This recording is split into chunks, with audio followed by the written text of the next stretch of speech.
Welcome to my channel solutions for you. C programming के इस course में आज हम आपके साथ डिस्कस करेंगे what are the control statements in C, how many types of control statement in C programming. इसके अलावा इफ एल्स जो कंट्रोल स्टेटमेंट सी प्रोग्रामिंग में है इसके रिलेटेड हम बहुत थ्योरी, इसके अलावा लास्ट में हम आपको एक प्रोग्राम दिखाएंगे इफ एल्स कंडीशन पे और बहुत सारे तरीके दिखाएंगे कि इफ एल्स पे हम कैसे प्रोग्राम कर सकते हैं। In C programs, statements are executed sequentially in order in which they appear in the program. We know that हमारे प्रोग्राम्स में स्टेटमेंट्स होते हैं जिनको हम ब्रेसेस में लिखते हैं। हमारे प्रोग्राम में मोर देन वन स्टेटमेंट हो सकते हैं, लेकिन हमारे सी प्रोग्राम में जो स्टेटमेंट है वो एग्जीक्यूट होते हैं सीक्वेंस वाइज, उसी ऑर्डर में वो एग्जीक्यूट होते हैं जिन ऑर्डर में हमने उनको प्रोग्राम में लिखा होता है। But sometimes we may want to use a condition for executing only a part of a program। लेकिन कभी कभार क्या होता है कि हमें कोई पार्ट ऑफ द प्रोग्राम जो है वो खाली जरूरत पड़ता है। हमारे प्रोग्राम में मोर देन वन स्टेटमेंट हो सकते हैं और एट ए टाइम पे हमें खाली एक पार्ट ऑफ द प्रोग्राम जो होता है वो हमें जरूरत पड़ती है। Also, many situations arise when we may want to execute some statement several time। कभी कभार क्या होता है कि कोई स्टेटमेंट हमारे प्रोग्राम में होते हैं और हम चाहते हैं कि हम इस स्टेटमेंट को more than one time execute करें। Control statements enable us to specify the order in which the various instructions in the program are to be executed। अब with the help of control statement हम जब चाहे जितनी time चाहे किसी भी statement या किसी भी पार्ट ऑफ द प्रोग्राम को एग्जीक्यूट करवा सकते हैं। ये डिपेंड होता है कि हमारे कंट्रोल स्टेटमेंट्स पे। This determines the flow of the control. इससे क्या डिटरमाइन होता है कि जो हमारा फ्लो होता है प्रोग्राम का वो कैसे एग्जीक्यूट होता है। For example, control statement define how the control is transferred to the other parts of the program। Control statements जो होते हैं वो ट्रांसफर करते हैं control from one part of the program to other part of the program. मैं आपको एक example देता हूं। फॉर एग्जांपल हमारे कोड में 100 लाइंस ऑफ कोड है। हम चाहते हैं कि from third line to 80th line हम अपने प्रोग्राम को चाहते हैं कि हम 3 लाइन से डायरेक्ट 80 लाइन वाली जो है उसी को एग्जीक्यूट करें। With the help of control statement हम ये काम कर सकते हैं। C language supports 4 types of control statement which are as. जो हमारी सी लैंग्वेज है वहां पे जो कंट्रोल स्टेटमेंट है वो 4 टाइप्स के हैं। सबसे पहले यहाँ पे है इफ एल्स कंट्रोल स्टेटमेंट, उसके बाद है गो टू कंट्रोल स्टेटमेंट, उसके बाद है स्विच स्टेटमेंट और लास्ट में है लूप। लूप में हम 3 टाइप्स ऑफ लूप्स यहाँ पे पढ़ेंगे। एक को हम कहते हैं व्हाइल लूप, दूसरे को कहते हैं हम डू व्हाइल और तीसरे को कहते हैं हम for loop.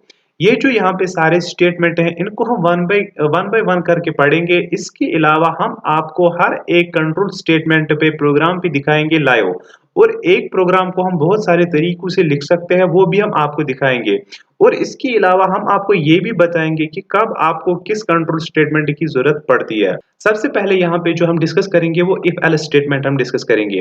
This is a by directional conditional control statement. By directional means क्या होता है कि अगर हमारे पास एक कंडीशन है, यहाँ पे हमारे 2 रास्ते हैं, या हम इधर से जा सकते हैं या हम इधर से जा सकते हैं। इसी को हम कहते हैं बाई डायरेक्शनल। इफ एल्स जो होता है ये यहाँ पे बाई डायरेक्शनल होता है। एट ए टाइम पे हम एक ही रास्ते पे जा सकते हैं। This statement is used to test a condition and take one of the 2 possible actions. Yes, ये क्या करता है, सबसे पहले कंडीशन चेक करता है, उसके बाद ये एक ही लेता है, एट ए टाइम पे एक डिसीजन ले सकता है। If the condition is true, then a single statement or a block of statement is executed। यहाँ पे जो वर्ड है सिंगल स्टेटमेंट और ब्लॉक ऑफ स्टेटमेंट, हमारे प्रोग्राम में block of statement that means more than one statement हो सकते हैं या सिंगल स्टेटमेंट भी हो सकता है, वो भी हम आपको प्रोग्राम में दिखाएंगे।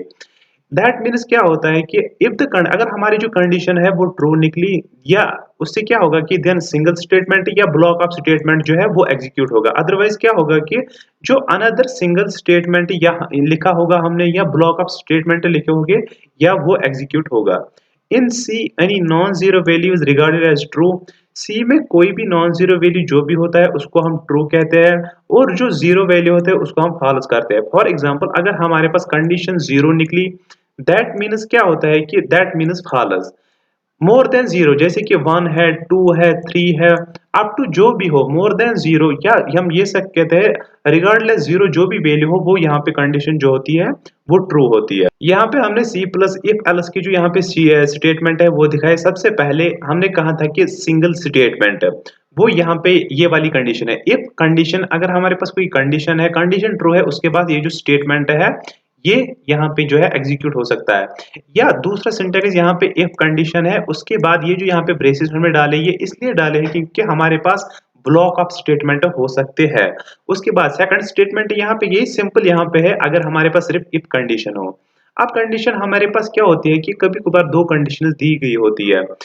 फॉर एग्जाम्पल इफ कंडीशन अगर ये वाली कंडीशन ट्रू हो तब जाके ये वाला जो सिंगल स्टेटमेंट है इसको एग्जीक्यूट करो। एल्स क्या है, एल्स कंडीशन कोई और हो सकती है, उसके बाद ये वाला स्टेटमेंट जो है उसको एग्जीक्यूट करो। या कभी कभार हमारे पास जो स्टेटमेंट है वो मोर देन वन होते हैं, उसको हम कहते हैं ब्लॉक ऑफ स्टेटमेंट। और उसके बाद अगर हमारे यहाँ पर इफ कंडीशन ट्रू है तब जाके ये वाले ब्लॉक ऑफ स्टेटमेंट एग्जीक्यूट होंगे। अदरवाइज जो एल्स कंडीशन है उसमें जो भी स्टेटमेंट्स होंगे मोर देन वन स्टेटमेंट जो होंगे वो एग्जीक्यूट करेंगे। आप यहाँ पे देख सकते हैं कि यहाँ पे हमने ब्रेसेस डाले और यहाँ पे भी ब्रेसेस डाले। ब्रेसेस हमें तब जरूरत पड़ती है जब हमारे पास मोर देन वन स्टेटमेंट है। मोर देन वन स्टेटमेंट का मतलब यहाँ पे ये है कि more than one line of code अगर हमारे पास हो एक ही कंडीशन में तब जाके हमें ब्रेसेस डालने की जरूरत पड़ती है। अदरवाइज अगर कंडीशन के बाद हमें एक ही लाइन ऑफ कोड हो या एक ही स्टेटमेंट हो तब जाके हमें ब्रेसेस डालने की जरूरत नहीं पड़ती है। ये बहुत ही वेरी वेरी इंपॉर्टेंट है जो आपके एग्जाम्स में ये क्वेश्चंस पूछे जाते हैं। अब हम अपने कोड ब्लॉक जो एडिटर है जहां पे हम प्रोग्रामिंग करते हैं सी के रिलेटेड, अब हम डायरेक्ट वो ओपन करेंगे। उसके बाद हम new program control shift N के जरिए आप न्यू प्रोग्राम जो है वो ओपन कर सकते हैं। उसके बाद आपने प्रोग्राम सेव करना है। कंट्रोल शिफ्ट एन करने के बाद आपको इस प्रोग्राम को सेव करना है कंट्रोल एस के जरिए। उसके बाद आपने इसका नाम रखना है कि आप प्रोग्राम क्या करना चाहते हो। जो हम आज प्रोग्राम करेंगे वो हम आपको बताएंगे टू वैल्यूज। हम यहाँ पे दो वैल्यू लेंगे ए एंड बी। ए में हम एक वैल्यू लेंगे और बी में दूसरा वैल्यू लेंगे। उसके बाद हम बताएंगे कि दो में से कौन सा वैल्यू जो है वो ग्रेटर है। यहाँ पे हम प्रोग्राम का नाम रखेंगे ग्रेटर डॉट सी। उसके बाद जो बेसिक ब्लॉक सी प्रोग्राम का होता है वो हम लिखेंगे हैश इंक्लूड। हम इंक्लूड कराएंगे अपनी स्टैंडर्ड आईओ डॉट एच को। उसके बाद जो मेन फंक्शन होती है प्रोग्राम की वो हम यहाँ पे लिखेंगे।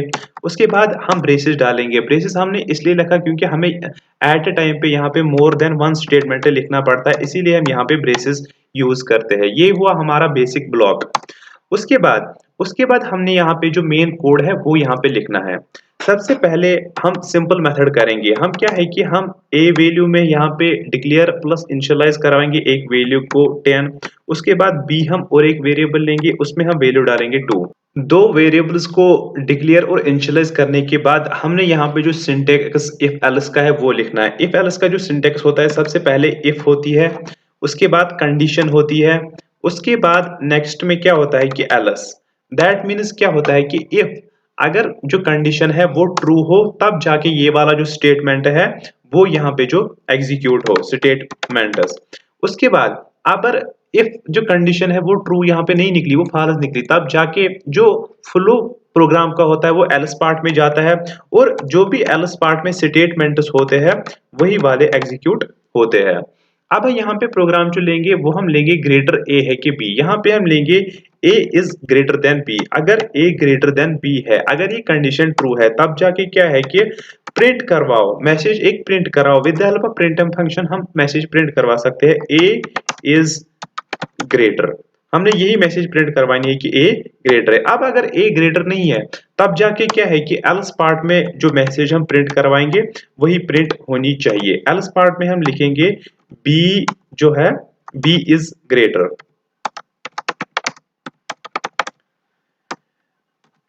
प्रोग्राम को लिखने के बाद हम यहाँ पे बिल्ड एंड रन करेंगे प्रोग्राम को। प्रोग्राम एग्जीक्यूट होने के बाद हमने यहाँ पे जो कंडीशन दी थी ए में वैल्यू 10 लिया था और बी में 2। उसके बाद हमने कंडीशन ली थी A is greater than B, that means 10 is greater than 2। वो एब्सोल्युटली करेक्ट है। उसके बाद हमारा जो स्टेटमेंट है कंट्रोल ऑफ फ्लो, या हम ये कह सकते हैं कि फ्लो जो हमारा प्रोग्राम का है वो डायरेक्ट इस वाली कंडीशन में आया प्रिंट एफ। इसने क्या प्रिंट करवाया A is greater, that is true, A is greater, A का वैल्यू 10 है। अब ये जो प्रोग्राम है इसके करने के बहुत सारे तरीके हैं। तरीके कौन से हैं कि यूज़र चाहेगा कि मैं खुद जो है वो वैल्यूज़ दूँ। हम यहाँ पे A, B को जो है वो खाली डिक्लेयर करवाएँगे।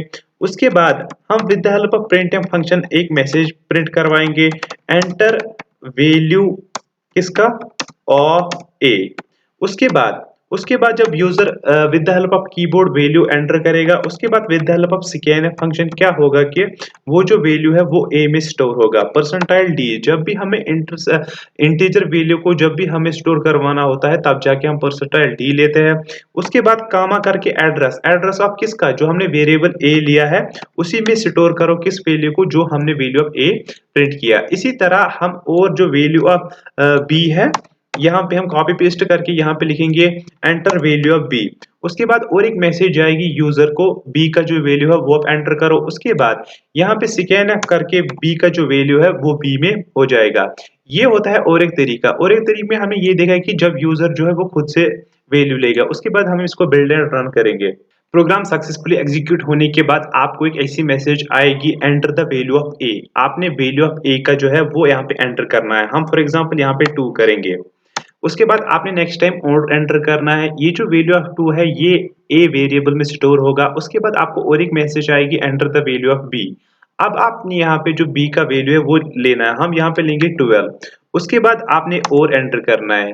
एंटर करने के बाद ये यहाँ पे डायरेक्ट जो है वो कंडीशन पे चेक करेगा if condition A is greater. A इस वक्त ग्रेटर नहीं है दैट मीन्स ये एल्स कंडीशन पे जाएगा और उसके बाद आपका जो यहाँ पे मैसेज प्रिंट होगी B is greater.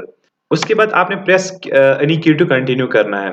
This is all about the today's video. ये जो प्रोग्राम है इफ एल्स पे, इस पे हम बहुत सारे प्रोग्राम्स देखेंगे। इसके अलावा इस प्रोग्राम को और भी तरीके करने के हैं, जैसे कि हम यहाँ पे जो वैल्यू ऑफ ए है वो यहाँ पे प्रिंट करवाएंगे या उसके बाद मैसेज करवाएंगे कि ए इज ग्रेटर। उसके बाद जो वैल्यू ग्रेटर है वो भी हम प्रिंट करवा सकते हैं।